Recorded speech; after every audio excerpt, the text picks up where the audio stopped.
안녕하세요. 책한민국입니다. 오늘 소개할 책은 조금씩 분명히 행복해지는 습관. 지은이는 하버드대학교 교수 탈 벤 샤하르입니다. 본문을 읽겠습니다. 많은 사람이 행복해지려면 우선 성공해야 한다고 믿는다. 실패를 겪으면 이렇게 생각한다. 이제 내 꿈은 끝났어. 목표를 이루지 못했으니 절대로 행복해지지 못할 거야.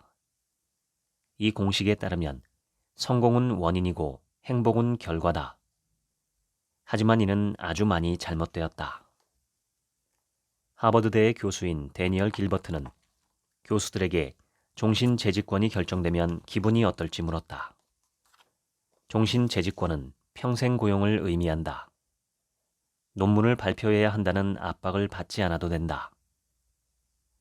발표가 난 후 실제로 무슨 일이 일어났을까? 종신 재직권을 받은 교수들은 황홀할 정도로 기뻐했고 떨어진 교수들은 비탄에 빠졌지만 이 중요한 소식이 교수들의 행복과 불행에 장기적으로 미친 영향은 미미했다. 교수 대부분은 이 결과가 삶을 바꿀 정도로 중대하리라고 인식했지만 일시적으로 기분을 좋게 만들거나 나쁘게 하는 것으로 그쳤다. 복권 당첨자는 종신 재직권을 받은 교수처럼 엄청나게 기뻐한다. 하지만 대개 잠시 아주 높은 행복 수준을 경험한 후 예전의 심리 상태로 돌아갔다. 결혼이나 실직 같은 큰일을 겪을 때도 마찬가지다. 일시적으로 기분이 좋아지거나 나빠진 후에는 사건이 발생하기 전 우리가 있었던 행복의 위치로 돌아간다. 성공은 기분을 들뜨게, 실패는 기분을 우울하게 하기는 하지만 변동은 금세 사라지며 그 자체가 행복하거나 불행한 삶을 형성하진 않는다.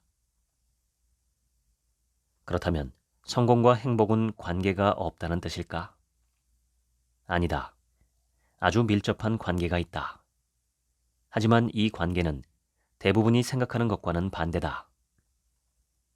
성공이 우리를 행복으로 이끌어주는 것이 아니다. 오히려 행복이 우리를 성공으로 이끌어준다. 행복 수준을 아주 약간이라도 높이면 어른이든 학생이든 창의력과 독창성이 높아진다. 행복한 사람은 더 건강하고 질병을 더 잘 이겨내며 더 오래 산다. 헬렌 켈러는 20세기 초에 이렇게 썼다. 내게 행복을 설명해주는 유일한 정의는 완전함이다. 행복은 완전한 것이다. 행복 혹은 더 행복해지는 일에 너무나도 많은 가치를 부여하는 것은 오히려 행복 추구에 방해가 된다. 행복은 내게 가장 중요한 가치야 라고 주장하는 사람들은 결국 덜 행복하고 더 외롭게 되었다. 행복이 얼마나 자신에게 중요한지, 행복해지기를 얼마나 바라는지 끊임없이 되낸다면 역효과가 날 수 있다. 이것이 행복의 역설이다. 우리가 행복을 더 원할수록 행복은 우리를 피해 떠나간다. 다행히 이 문제를 해결할 방법이 있다. 행복을 간접적으로 추구하는 것이다.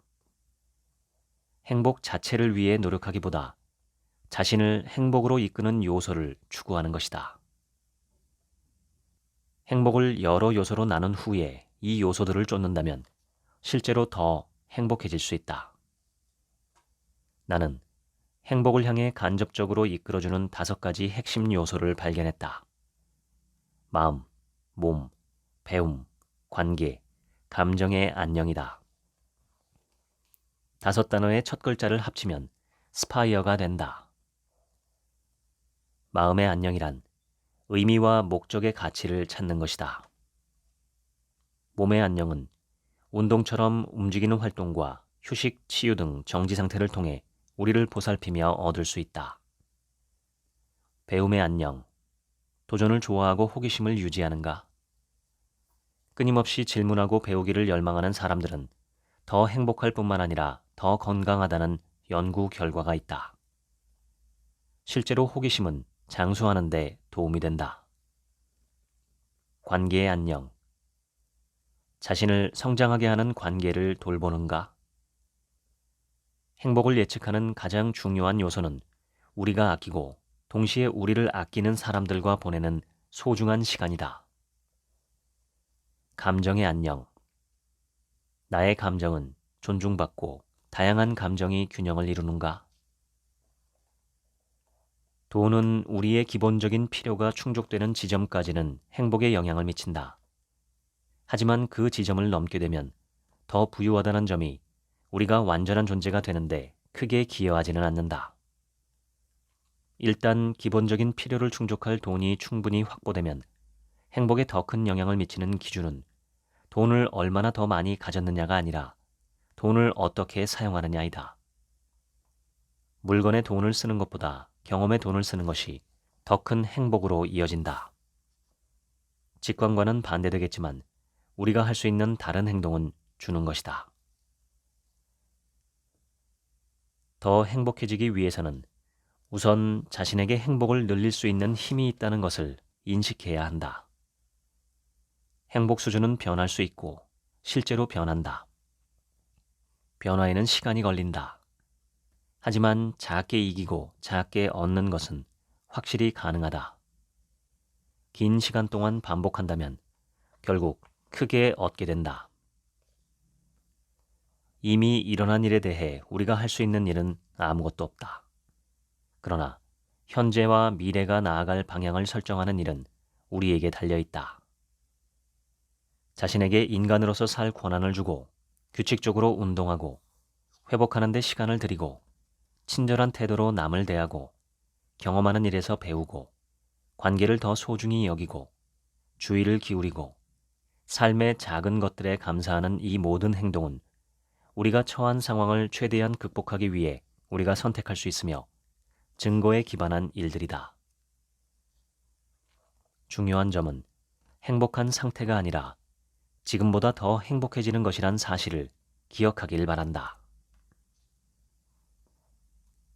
행복 스파이어의 첫 번째 요소는 마음의 안녕 혹은 영적인 안녕이다. 우리는 두 가지 경우에 마음의 안녕을 경험한다.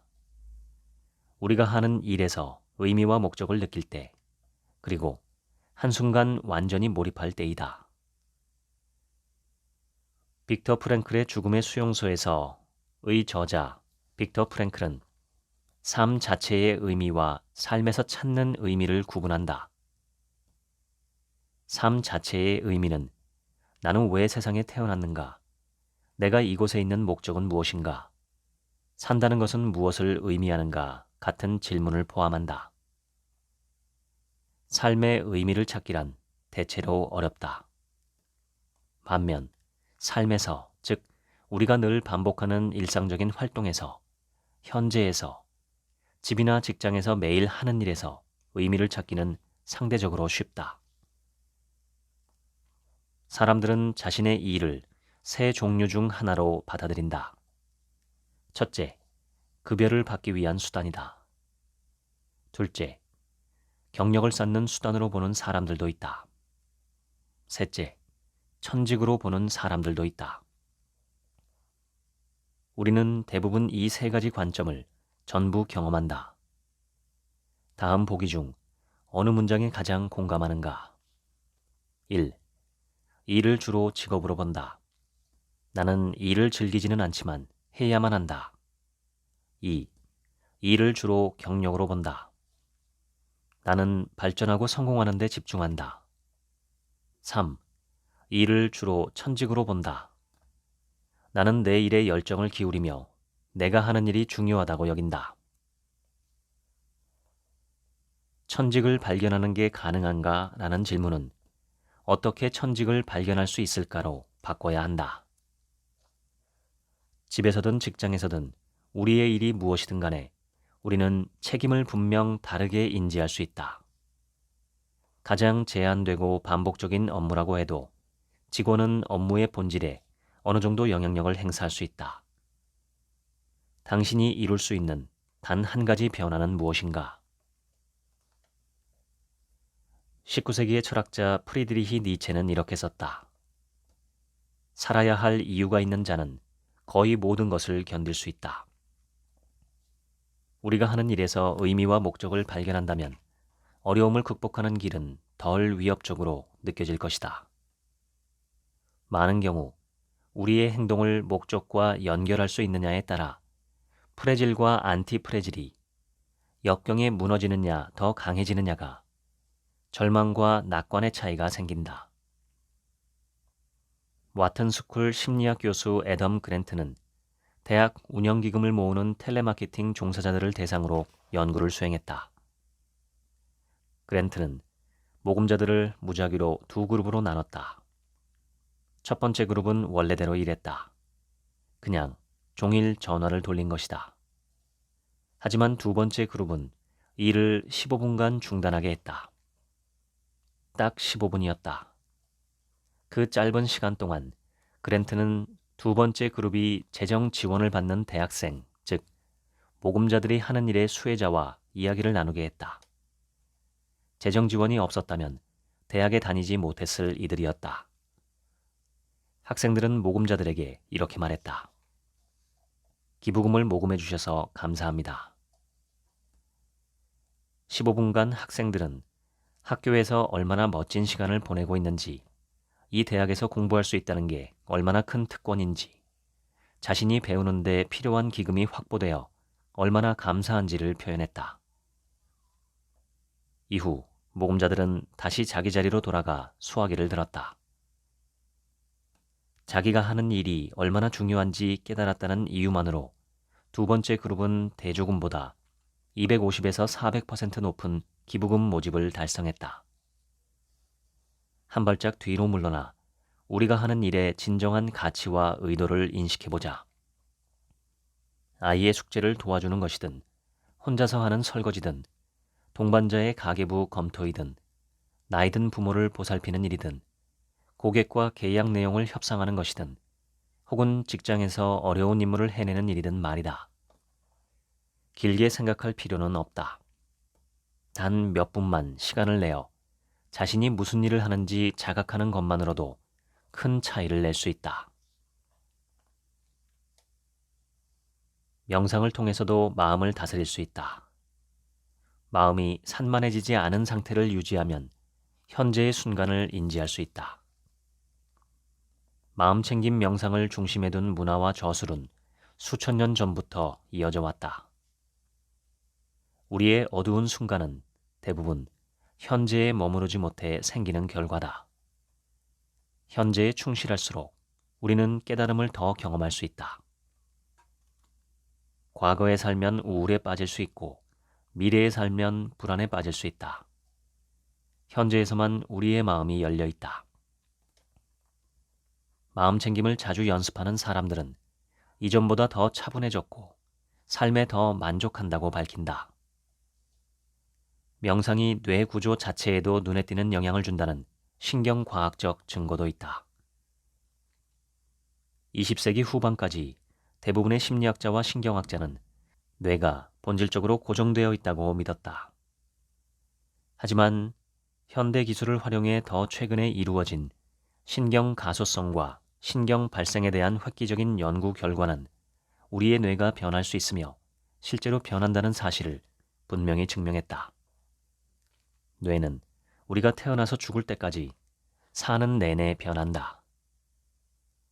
우리의 뇌를 조각하고 신경 회로를 바꾸는 가장 효과적인 방법이 마음챙김 명상이라는 사실도 밝혀졌다. 꾸준하고 활발하게 명상하는 사람의 뇌는 명상을 전혀 안 하는 사람의 뇌와 크게 다르다. 열성적인 명상가의 뇌는 더 행복한 뇌이다. 우리는 종종 많은 업무와 의무에, 우리의 머릿속에서 빙빙 도는 미래에 대한 걱정에, 소매를 잡아끄는 후회에 사로잡혀 있다. 불교에서는 이러한 산만한 마음 상태를 원숭이 마음이라고 부른다. 잠시도 멈추지 못하고 이 덩굴에서 저 덩굴로 뛰어다니는 원숭이의 마음을 빗댄 것이다. 명상으로 우리가 이루고자 하는 목표는 원숭이 마음을 쉬게 하는 것, 마음이 힘들게 뛰어다니지 않고 멈추도록 돕는 것이다. 강을 건너는 하마가 등장하는 아프리카 우화가 있다. 하마는 강을 건너다가 한쪽 눈을 잃어버렸다. 놀란 하마는 미친 듯이 눈을 찾기 시작했다. 뒤를 보고 앞을 보고 양옆을 살피고 발밑도 봤지만 소용없었다. 절실하게 헤맸지만 눈은 보이지 않았고 너무 지친 하마는 잠시 쉬기로 했다. 하마가 움직임을 멈추자 물결 역시 차분해졌다.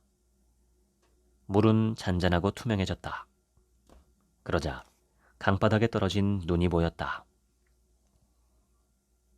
어떤 대상을 명확하게 보고 그것에 익숙해지려면 그 대상이 우리의 마음이든 한마디 말이든 하나의 감정이든 우리는 하던 것을 멈추고 휴식을 취하면서 탁한 물이 가라앉아 대상이 모습을 드러내기를 기다려야 한다. 하루 3분에서 5분 사이의 짧은 명상이라도 꾸준히 수행하기만 하면 전반적인 안녕에 긍정적인 효과를 줄 수 있다. 2, 30분간 할 수 있다면 더욱 좋다. 1999년 긍정심리학 분야의 권위 있는 학자인 미하이 칙센트미하이는 간단한 질문을 했다.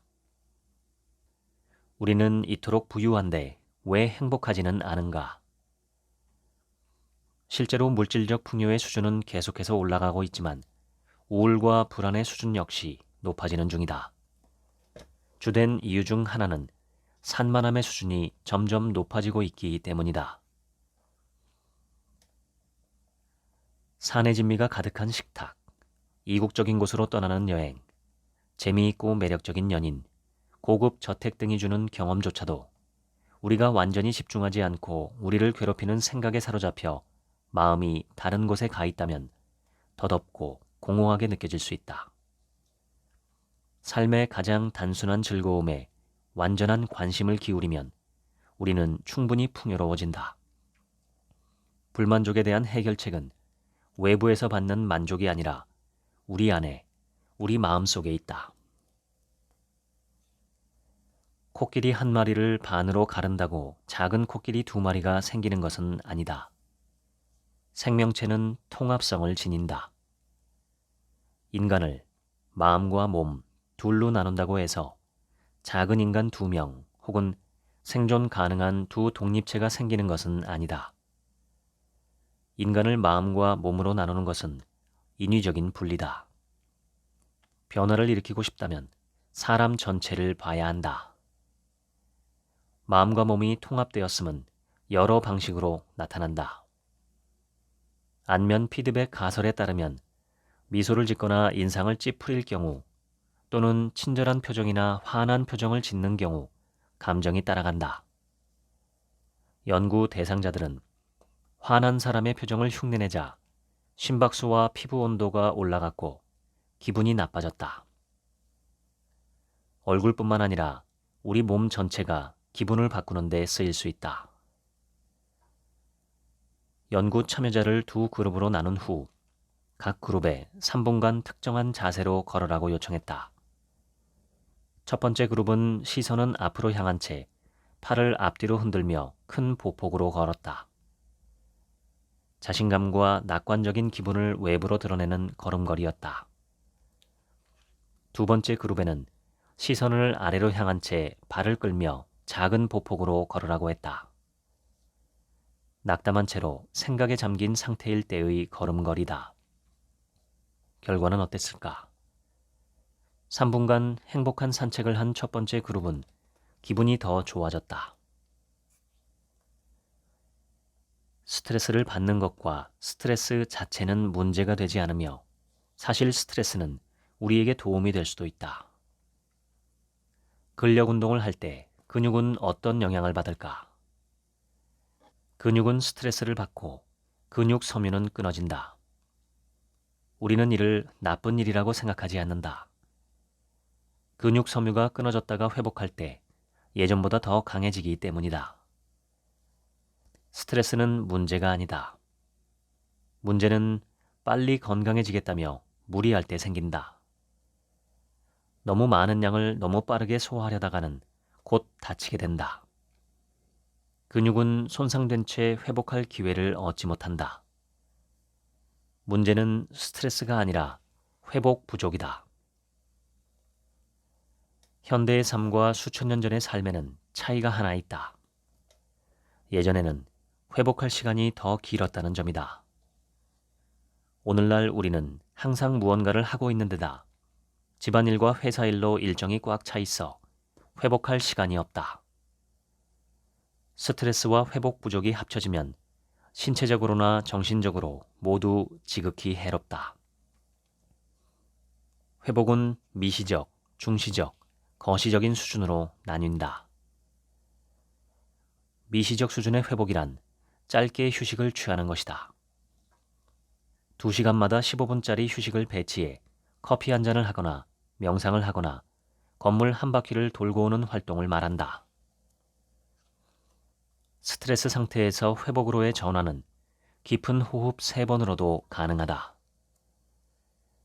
2시간마다 30초씩 휴식을 취하며 깊게 숨쉬기를 습관으로 삼아보자. 규칙적으로 심호흡하는 습관은 삶의 질에 큰 차이를 만든다. 2시간마다 규칙적으로 15분간 쉴 수 있다면 더욱 좋다. 좀 더 짬을 낼 수 있다면 명상이나 요가, 산책 혹은 더 힘든 운동을 일과에 추가하기를 바란다. 중시적 수준의 회복은 하루 휴가를 내는 것처럼 우리 삶에 평소보다 긴 휴식을 추가하는 것이다. 하느님도 이 세상을 만든 후에 하루를 쉬지 않았는가? 숙면 역시 중시적 수준의 회복이다. 잠은 걸은 후에 나중에 채울 수 있는 게 아니다. 어른은 보통 매일 밤 7에서 9시간 자야 한다. 충분히 자지 않으면 우울과 불안은 더 커진다. 수면 부족은 면역 체계를 약화시켜 알레르기, 천식, 감기, 독감에 걸리기 쉬워지게 한다. 수면이 장시간 부족할 경우 특정 종류의 암과 심장 질환에 걸릴 가능성이 현저하게 증가한다.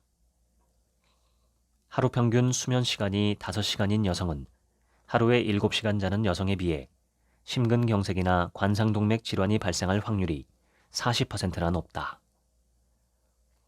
4일 정도만 가벼운 수면 부족을 겪어도 인슐린 수치는 크게 증가한다. 고지방, 고과당 음식을 간절히 원하게 된다. 충분히 자지 못하면 살이 더 잘 찐다. 지속적으로 수면이 부족하면 노화도 빨라진다. 피로가 사고의 주요 원인이라는 것을 염두에 두길 바란다. 미국 고속도로 교통안전위원회는 졸음운전이 매년 최대 6,000건의 치명적인 추돌 사고를 일으킨다고 추산한다. 스트레스에 시달린다고 말하는 사람 중 대부분은 사실 전혀 그런 상태가 아니다. 이들은 단순히 잠이 부족한 것이다. 마지막으로 거시적 수준의 회복이 있다. 며칠 혹은 몇 주간 캠핑하러 가든 휴가를 내고 독서만 하든 아니면 완전히 아무것도 안 하든 우리의 몸과 마음이 힘든 일상으로부터 회복할 수 있는 더 긴 휴식이 필요하다. 리서치 결과에 따르면 보통 우리는 90분마다 일을 멈추고 회복해야 하며 적어도 일주일에 하루는 쉬어야 하고 1년에 2주 정도는 휴가를 가야 한다. 스트레스를 받을 때야말로 운동이 가장 필요하다. 운동은 불안을 다루는 데 매우 효과적이며 심리적 스트레스로부터 회복하는 여러 방법 중 가장 효과가 크다. 규칙적으로 하는 운동은 비록 일주일에 3번 30분씩 짧게 하는 유산소 운동일지라도 우울증을 깊게 앓는 사람에게는 가장 센 정신질환 약물을 복용하는 것과 같은 효과를 낸다. 운동은 약물과 같은 방식으로 작용해서 뇌로 하여금 기분을 나아지게 하는 화학물질인 노르에피네프린, 세로토닌, 도파민을 분비하게 만든다. 운동을 안 하는 것은 우울해지는 약을 복용하는 행위와 같다. 운동은 헬스장에서 격렬하게 몸을 움직이고 땀을 흠뻑 흘리는 것만을 가리키지 않는다. 더 보편적으로는 몸을 움직이는 모든 행동이 우리의 안녕에 꼭 필요하다. 영국 케임브리지 대학교에서 발표한 연구 결과에 따르면 사람은 더 자주 움직일수록 더 행복해지는 경향이 있다. 사무직 종사자여도 2, 30분마다 잠깐 일어나 한 바퀴 돌고 온다면 미시적 회복을 얻을 수 있다. 많은 의사가 앉아있는 것은 새로운 흡연이다 라고 말할 정도다. 앉은 채로 움직이지 않는 자세는 길어도 30분을 넘기지 않도록 하자. 꾸준한 운동이란 무엇일까? 최소 일주일에 3번 30분간 유산소 운동을 하는 것부터 가장 바람직하게는 일주일에 5번 45분간 운동하는 것까지 다양하다. 고강도 인터벌 트레이닝, 즉 HIIT를 한다면 더 짧은 시간 안에 비슷한 신체적, 심리적 혜택을 얻을 수 있다. 인터넷에 수천 개의 고강도 인터벌 트레이닝 프로그램이 올라와 있으니 하나를 골라 따라해보자. 춤은 실제로 행복을 증가시키는 가장 강력한 운동이다. 춤을 추며 침울하게 있기란 매우 어렵다. 하버드 대학교 의과대학 심리학자 존 레이턴은 규칙적으로 운동을 시키는 학교의 학생들이 더 행복하다는 연구 결과를 냈다. 이 학생들은 덜 폭력적이기도 했다. 일과에 운동을 넣은 것만으로도 신체적, 언어적 공격성은 60% 이상 감소했다. 운동하는 아이들은 학업 성취도가 높고 생산성, 창의력, 몰입도도 높았다. 운동은 그 자체로 주의력 결핍 과잉 행동장애 ADHD에도 도움이 된다. 아이들이 하루를 어디서 주로 보내든 의무적으로 운동시키길 바란다. 규칙적인 운동은 알츠하이머와 치매가 발생할 확률을 52%나 감소시켜준다. 나이가 들어서 운동을 시작해도 적용되는 부분이다. 미루기를 이기기 위해 전문가들이 추천하는 방법이 있을까? 5분간 이륙이라는 방법을 활용해보자. 자신과 이렇게 다짐하는 것이다. 지금은 이 일을 별로 하고 싶진 않지만 딱 5분만 해볼 거야. 자꾸 미루는 사람은 동기가 있어야 행동으로 이어진다고 믿는 실수를 저지른다. 무언가를 하기 위해서는 먼저 하고 싶은 마음이 들어야 한다는 것이다. 하지만 그렇지 않다. 미루지 않는 사람 혹은 덜 미루는 사람은 반대로 생각한다. 이들은 동기가 먼저가 아님을 알고 있다. 동기 이전에 행동이 먼저라고 여긴다. 일단 시작하면 신나게 추진해 나갈 마음 상태에 도달할 가능성이 커진다. 기운이 없다고 해도 말이다. 사회심리학자 에이미 커디는 이렇게 말했다. 특정한 사람이 될 때까지 그런 사람인 것처럼 행동하라. 일주일에 3번 운동하면 가끔은 루틴을 어기더라도 전혀 운동하지 않을 때와 분명히 차이가 난다. 꾸준히 하면 정말로 변화가 일어난다. 작은 변화는 큰 차이를 만들어낸다. 꾸준히 한다면 말이다. 성적과 상장, 획일화된 시험과 경쟁 같은 외적인 성공에 집중된 기준 때문에 우리 안에 내재한 배움에 대한 열정과 사랑이 해를 입고 있다. 알베르트 아인슈타인의 결정적인 특징 중 하나는 배움에 대한 열정이었는데 그는 이렇게 썼다. 현대적 교육 방법이 아직 탐구를 향한 신성한 호기심을 완전히 없애지 않은 것은 기적이나 다름없다. 나는 배우는 게 싫어 라고 딱 잘라 말하는 것은 나는 먹는 게 싫어 라는 선언과 비슷하다. 정어리나 오이를 좋아하지 않을 수는 있어도 특정한 음식을 먹는 데는 즐거움을 느낄 수 있다. 우리에게 호기심이 없었다면 아기였을 때 침대에서 과감히 내려와 기거나 걷거나 붙잡거나 껴안기를 배우지 않았을 것이다. 우리가 해야 할 질문은 배우는 것을 좋아하는지가 아니라 무엇을 어떻게 배우길 좋아하는가이다. 배우려는 열정을 되살릴 수 있는 또 하나의 방법은 이룰 때까지 이미 이룬 척 하는 것이다. 한 남성이 다른 이를 돕는 모습을 보면 우리는 그가 친절하다고 결론 짓는다. 한 여성이 자신의 신념을 꿋꿋하게 주장하면 우리는 그가 용기 있다고 판단한다. 마찬가지로 우리는 자기 행동을 관찰함으로써 스스로에 대한 결론을 낸다. 일부러 친절하게 혹은 용감하게 행동하면 스스로를 대하는 태도가 바뀌고 자신이 더 친절하고 용감해졌다고 판단한다. 행동을 바꾸면 시간이 지남에 따라 태도도 바뀐다. 우리는 행동을 바꿈으로써 삶에 대한 태도 중 하나인 호기심 역시 높일 수 있다. 배움에 대한 사랑을 잃었다면 그 감정이 다시 살아날 때까지 배움을 좋아하는 척하자. 친구나 동료에게 그들의 전문 영역에 관해 질문하고 지식이 거의 없는 분야를 다루는 글을 읽거나 강의를 들어보자. 취향은 만들 수 있다. 배움을 멈추면, 경청을 멈추면, 관찰과 질문을 멈추면, 늘 새롭게 질문하는 것을 멈추면, 그러면 죽을 때가 된 것이다. 중국 속담이 있다. 질문하는 이는 5분간 바보가 된다. 질문하지 않는 이는 영원히 바보로 남는다. 내가 대학교에 입학했을 때 처음 수강한 과목은 속독이었다. 수업은 훌륭했고 덕분에 나는 매주 수백 장에 달하는 분량의 과제를 소화할 수 있었다. 그러나 하버드 대학교가 제공해야 할 훨씬 더 중요한 수업이 있다. 바로 슬로우 리딩이라고 하는 천천히 읽기다.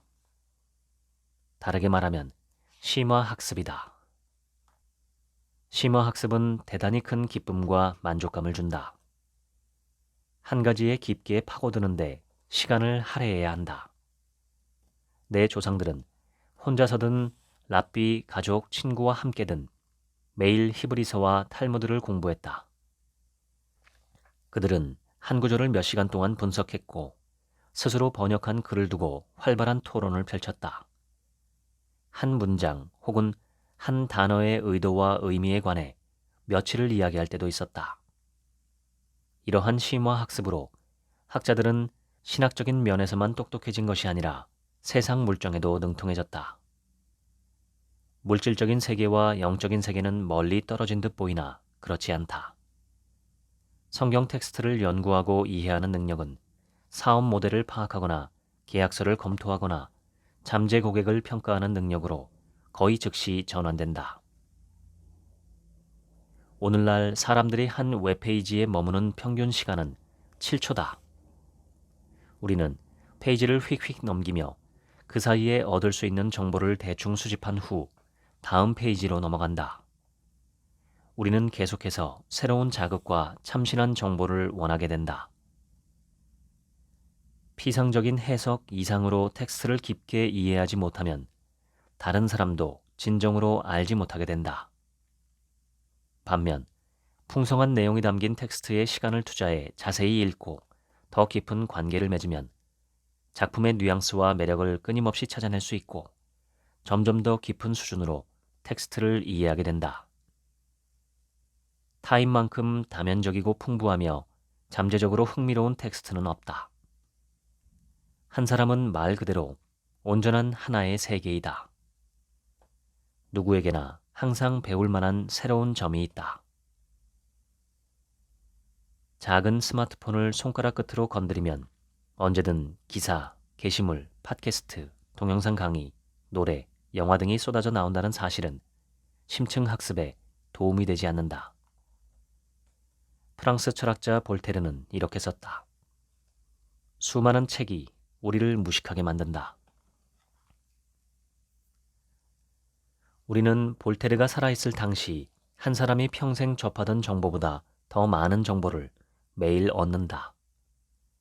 이 차이에도 불구하고 볼테르는 선견지명이 있었다. 그는 한 사람에게 너무나도 많은 선택지와 주의를 산만하게 하는 것들이 주어지면 한 가지 일에 집중하거나 전념하지 못하며 정작 중요한 일에 깊게 파고들거나 제대로 배울 수 없게 되는 현상을 언급한 것이다. 구독 중인 모든 팟캐스트 방송을 들을 수 없다면 한 가지 팟캐스트에 집중해도 좋다. 중요한 것은 선별하는 능력, 그리고 무언가를 놓칠까봐 두려운 마음에 사로잡히지 않는 자세이다.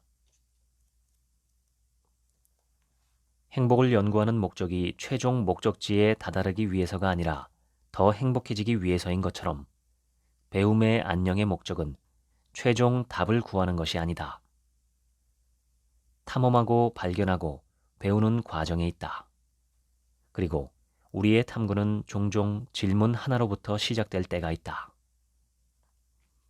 젊은 시인에게 보내는 편지에서 릴케는 이렇게 썼다.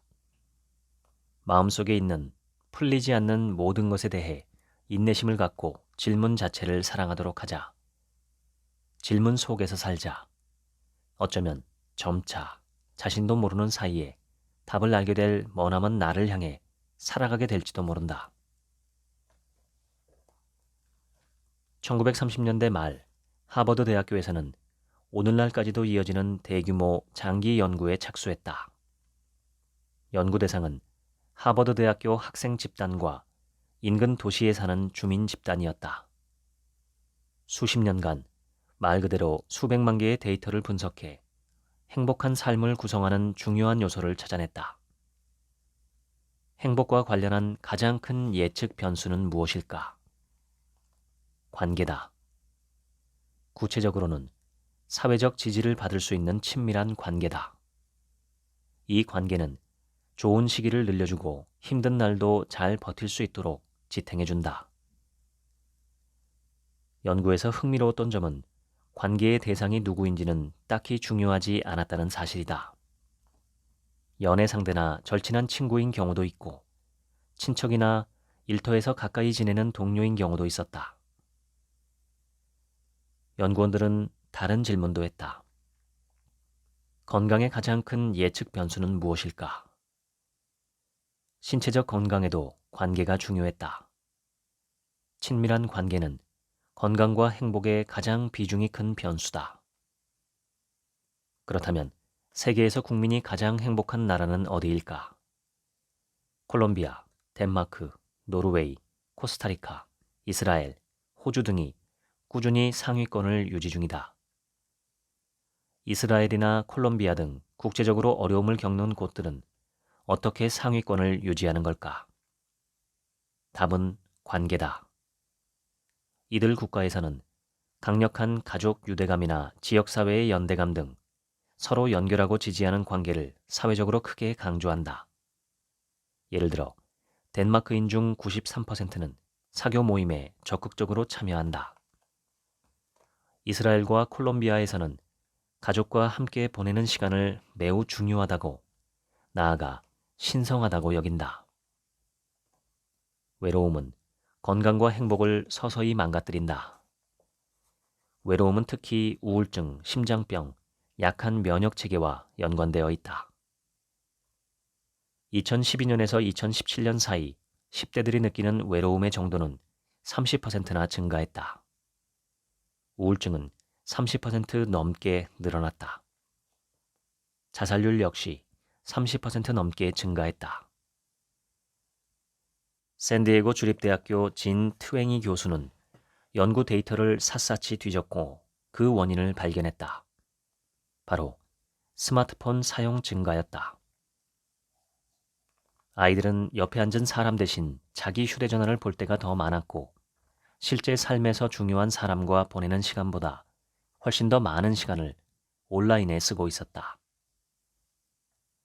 누군가 관계의 안녕을 어떻게 향상시킬 수 있느냐고 물어오면 나는 단순하고 분명하게 답한다. 소셜미디어를 끊고 밖으로 나가 사람을 만나라고 말이다. 사회심리학자 세라 콘나스는 세대 간 공감 수준을 비교했는데 오늘날 20살의 공감 수준은 20년 전 20살의 공감 수준보다 40% 낮다는 사실을 발견했다. 영국에서 실시한 어느 연구에 따르면 지난 20년간 고등학생들 사이에서 반사회적 행동이 2배로 증가했다. 동정심은 현저하게 줄어들고 남을 괴롭히는 행동은 늘고 있다. 다른 사람의 느낌을 이해하고 알아차리는 능력인 공감은 도덕적인 감정이다. 공감은 사회 구성원을 하나로 묶어주므로 전반적으로 공감 능력이 떨어진다는 것은 사회 전체의 문제가 된다. 공감 수준은 왜 떨어졌을까? 우리가 남과 진심으로 깊게 상호작용하는 경우가 줄었기 때문이다. 공감력을 키우는 효과적인 방법은 공감을 구사하는 곳에서 다른 사람에게 몰입해 공감하는 것이다.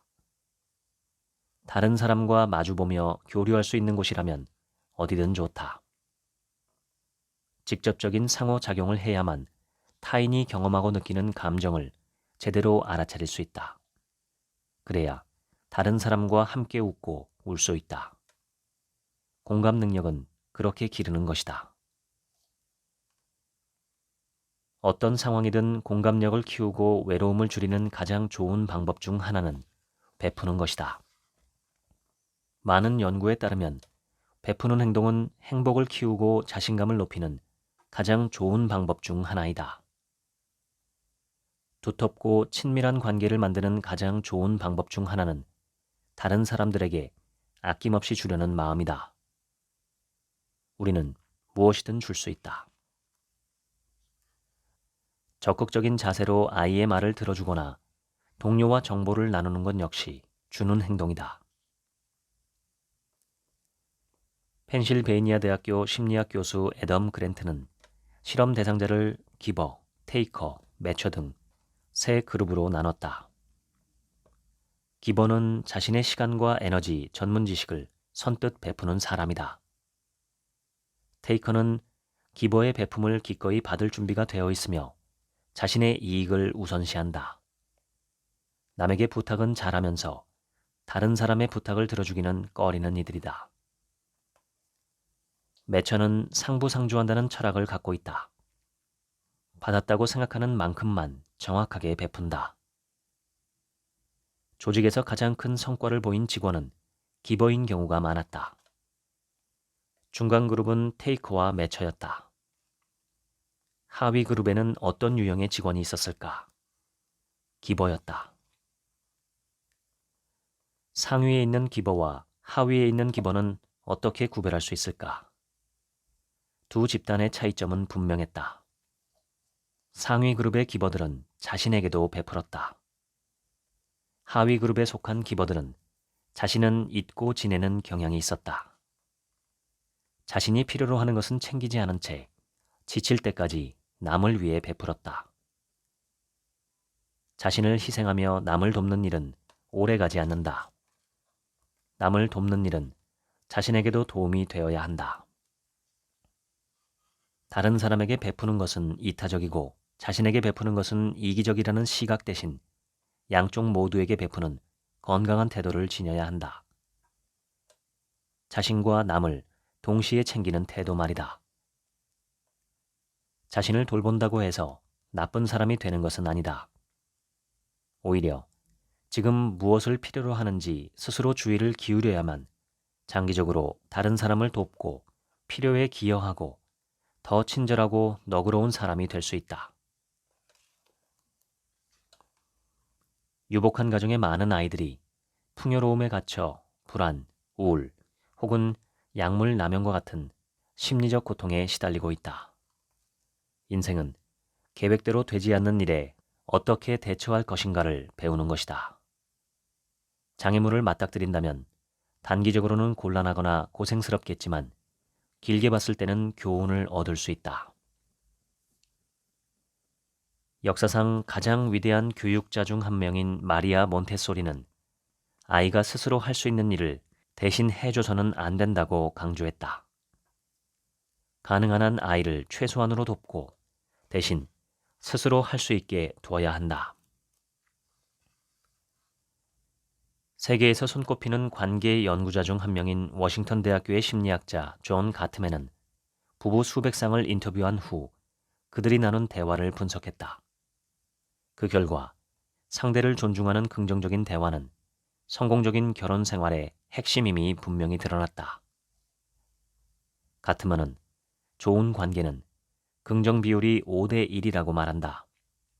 즉, 한 번 의견이 일치하지 않거나 갈등이 생기거나 화가 나거나 실망할 때마다 칭찬하든 애정을 담은 문자를 보내든 미소, 포옹, 키스를 나누든 해변을 걸으며 낭만적인 시간을 보내든 사랑을 나누든 둘만의 저녁 식사를 하든 긍정적인 행동을 5번 해야 풀린다는 것이다. 갈등은 피할 수 없으니 훨씬 더 많은 긍정적인 경험으로 보완해야 한다.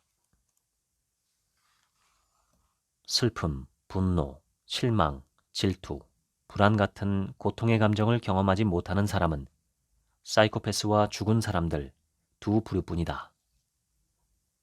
고통스러운 감정을 경험하고 있다면 이는 좋은 신호다. 당신이 사이코패스가 아니며 살아있다는 뜻이니 말이다. 한 가지 모순이 있다. 고통을 주는 감정을 거부하면 감정은 더 강해진다. 다시 거부하면 감정은 더 커지고 우리를 더 심하게 공격한다. 반면 고통스러운 감정을 인정하고 받아들이면 이 감정은 오래 머물지 않는다. 문득 우리를 찾아온 것처럼 문득 떠나버린다. 비통함을 예로 들어보자. 비통함을 겪는 사람은 대략 두 집단으로 나뉜다. 하나는 강인하다고 여겨지는 사람들이다. 이들은 씩씩한 표정을 짓고 혼자 힘으로 일어나 삶을 이어나간다. 덜 강인하다고 여겨지는 다른 집단은 이렇게 말한다. 나한테 일어난 일 중 최악이야. 어떻게 극복해야 할지 모르겠어. 이들은 울고 계속해서 떠들며 감정을 발산한다. 무너지기도 한다. 하지만 연구 결과는 1년 이상 지난 후에 두 번째 집단이 첫 번째 집단보다 훨씬 나은 상태에 있을 거라고 암시한다. 두 번째 집단은 비통함이 자연스럽게 흘러가기 때문이다. 어떤 구절을 반복해서 말하면 우리는 그 내용을 자꾸 생각하게 된다. 생각하지 말아라 라는 말을 듣거나 생각을 억누르려고 하면 그 장면이 더 떠오르기 마련이다. 이는 우리의 본성이다. 감정은 거부하면 거부할수록 더 강해지고 더 오래 지속된다. 역설적 의도 이론은 고통스러운 감정의 흐름에 개입하지 말아야 할 뿐만 아니라 감정을 북돋아야 한다는 주장이다. 예를 들어, 긴장하고 싶지 않다면 자신에게 이렇게 말하는 것이다. 더 긴장해야 해. 긴장 에너지가 부족하잖아. 어서 더 긴장하자. 흥미롭게도 긴장을 재촉하면, 다시 말해 긴장을 느낄 수 있도록 자신을 허락하면 감정은 약해지기 마련이다. 특정한 감정을 거부하거나 피하면 기분 좋은 감정마저도 경험하지 못하게 된다. 유쾌하든 고통스럽든 우리가 느끼는 모든 감정은 같은 관을 통해 흐른다. 고통스러운 감정을 거부하거나 제지하면 기분 좋은 감정이 자유롭게 흐르는 것 역시 차단된다. 결과적으로 스스로 모든 종류의 감정을 경험하지 못하도록 막는 셈이다. 온 마음을 다해 우는 법을 모르는 사람은 웃는 법도 모른다. 진정한 행복을 경험하려면 먼저 불행이 들어올 수 있게 그냥 두어야 한다. 인간다울 수 있는 허락은 더 행복한 삶을 꾸릴 수 있는 토대가 된다. 결국 행동은 감정을 능가한다. 우리가 무엇을 하느냐가 무엇을 느끼느냐보다 더 중요하다. 자신이 두려움을 느끼고 있다는 사실을 모른 척하는 사람은 용기 있게 행동할 가능성이 낮다. 다른 이에게 화났다는 사실을 모른 척하려는 사람은 분노로 폭발할 가능성이 크다. 반면 두려움을 인정하는 사람은 아마도 당당히 일어나 대담하게 행동할 것이다. 용기는 두려움이 없는 것이 아니라 두려움이 있어도 앞으로 나아가는 것이다. 감정의 관찰법을 배운다는 건 자신이 인간다울 수 있도록 허락해주는 중요한 요소이며 감정을 치유하는 답이 된다. 관찰을 통해 우리가 무엇을 느끼든 감정과 자신을 구분할 수 있게 되며 내가 느끼는 감정이 곧 자신이다 라는 생각에서 내가 어떤 감정을 느끼고 있다 라고 인식을 바꾸게 된다. 머리가 아플 때 나는 두통이다 라고 말하지 않는다. 나는 두통을 느낀다 라고 말한다. 슬픔이나 부러움이나 다른 감정 역시 느낀다고 표현해야 한다. 우호적인 호기심으로 관심을 가진다면 우리의 경험도 바꿀 수 있다. 와, 이것 봐. 흥미롭네. 라고 반응하는 식이다. 그렇다고 해서 감정적인 경험이 고통스럽지 않다는 것은 아니다. 다만 고통을 열린 머리와 마음으로 관찰할 수 있다는 말이다. 그렇게 하면 나는 관찰자가 되고 감각은 관찰 대상이 된다. 생각은 내가 아니다. 감정을 판단하지 않고 관찰만 하는 법을 배운다면 우리의 생각과 감각에 집중하고 또 집중하는 능력을 키운다면 우리가 추가로 만들어내는 두 번째 단계의 고통으로부터 자유로워질 수 있다. 감정에 집중하면 감정이 영원히 머물지 않고 결국에는 사라진다. 불교 사상의 중심되는 개념인 무상은 감정을 일시적인 것으로 보는 것이다. 명상은 관찰을 연습하고 감정의 진정한 본성에 가까워지는 훌륭한 방법이다. 2003년 어느 심리학 연구를 통해 감사 일기를 쓰는 행동의 이점이 밝혀졌다. 일기를 일주일에 한 번꼴로 기록하는 것만으로도 우리는 더 행복해지고 낙천적으로 변하며 목표를 달성할 가능성도 더 커진다. 더 건강해질 뿐만 아니라 다른 사람들에게 더 친절하고 너그러워지게 된다. 어떻게 이토록 간단한 개입이 우리의 안녕에 강력한 영향을 미칠 수 있는 걸까? 고마움을 표현하면 기분이 나아진다. 기분이 좋아지면 다른 사람을 더 진심으로 대하고 상대 역시 내게 더 친절하게 반응한다. 기분은 더욱 나아진다. 그 결과 일을 더 잘하게 되고 자녀를 더 부드럽게 대하며 일상의 만족감도 높아진다. 행복학에서 기본으로 삼는 전제는 어떤 상황에서든 우리는 감사할 무언가를 발견할 수 있다는 것이다. 감사일기를 규칙적으로 쓰게 되면 하루를 보내며 일기 소재를 찾게 된다. 현실에서 감사할 일을 찾고 더 집중하도록 이끌어줄 것이다. 많은 사람이 피터 드러커를 현대 경영학의 아버지라고 부른다. 그는 1909년에 태어나 2005년 96살 생일이 되기 일주일 전에 사망했다. 자신과 함께 주말을 보내러 온 참가자들에게 드러커는 이런 말을 건네며 만남을 시작했다. 월요일에 나한테 전화해서 주말을 얼마나 잘 보냈는지 이야기해주지 말아요. 대신 어떤 새로운 행동을 도입해서 무엇을 다르게 하기 시작했는지를 알려줘요. 왜 이런 말을 했을까? 변화를 이끌어내는 분야에서 60년 넘게 일한 피터 드러커는 변화하려는 노력 대부분이 실패로 돌아가며 주말 수련회에 다녀오거나 자기계발서를 완독한 후 얻게 된 통찰이 얼마나 대단하든 그 직후에만 효과를 보인다는 것을 파악했기 때문이다. 학습이 얼마나 강력했든 간에 대부분은 경험 전의 상태로 되돌아가게 된다. 효과적으로 변화를 이끌어내고 싶다면 통찰의 순간만으로는 충분하지 않다.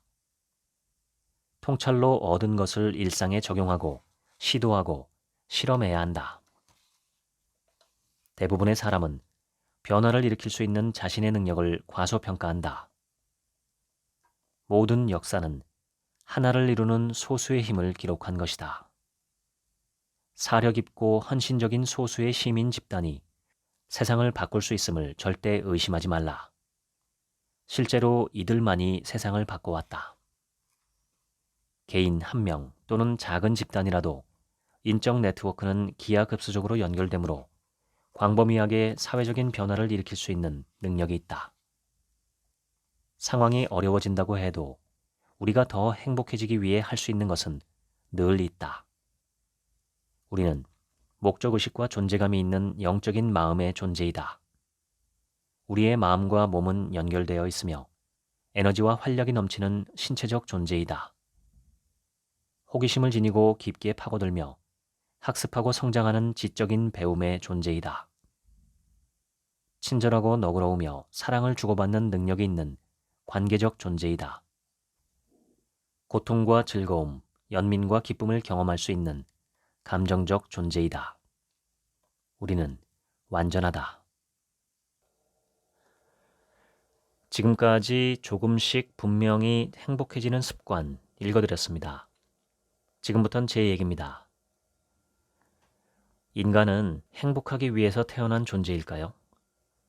만약 그렇다면 너무 많은 사람들이 삶의 목적을 달성하지 못하고 있는 듯합니다. 저는 행복이 삶의 목적이 아니라 삶의 의미와 목적을 추구하는 과정에서 따라오는 달콤한 부산물, 열매가 아닐까 합니다. 삶의 목적이나 의미는 각자 정하기 나름입니다. 흔히 돈, 명성, 쾌락, 인기, 건강, 그리고 남들로부터 받는 인정이나 사랑 등을 목표로 합니다. 그게 뭐가 되었든 내가 의미 있다고 정하고 목적하는 그 의미를 향해 가는 과정에서 우리에게 주어지는 부차적인 것이 행복감이 아닐까요? 다만 최종 목적이 어떤 것이냐에 따라 행복감의 양과 질과 지속성이 다르겠죠. 이 책에도 나와 있지만 많은 연구에서는 물질적인 것들은 우리의 행복감에 어느 정도 필요하기는 하지만 기본적인 수준을 만족시킨 이후에는 더 큰 행복을 주지는 못한다고 말합니다. 연봉으로 따지면 8천만 원 정도라고 하죠. 내 연소득이 8천만 원에 도달할 때까지는 나의 행복감이 계속 증가하지만 8천을 넘어서는 순간 더 많은 돈이 있다고 해서 훨씬 더 큰 행복을 얻지는 못한다는 것입니다. 또한 어떤 큰 불행이나 행운을 갑작스럽게 겪어도 1년에서 3년 정도의 시간만 지나면 행복감은 대개 원래 수준으로 회귀한다고 조사되었습니다. 의미와 목적의 충만함과 달성감이 행복의 증대와 관련이 있다면 이는 물질적인 것보다 정신적인 것이 행복에 훨씬 더 기여한다는 증거가 아닐까 싶습니다. 이 책 저자는 행복의 5가지 분야를 스파이어라고 요약했습니다.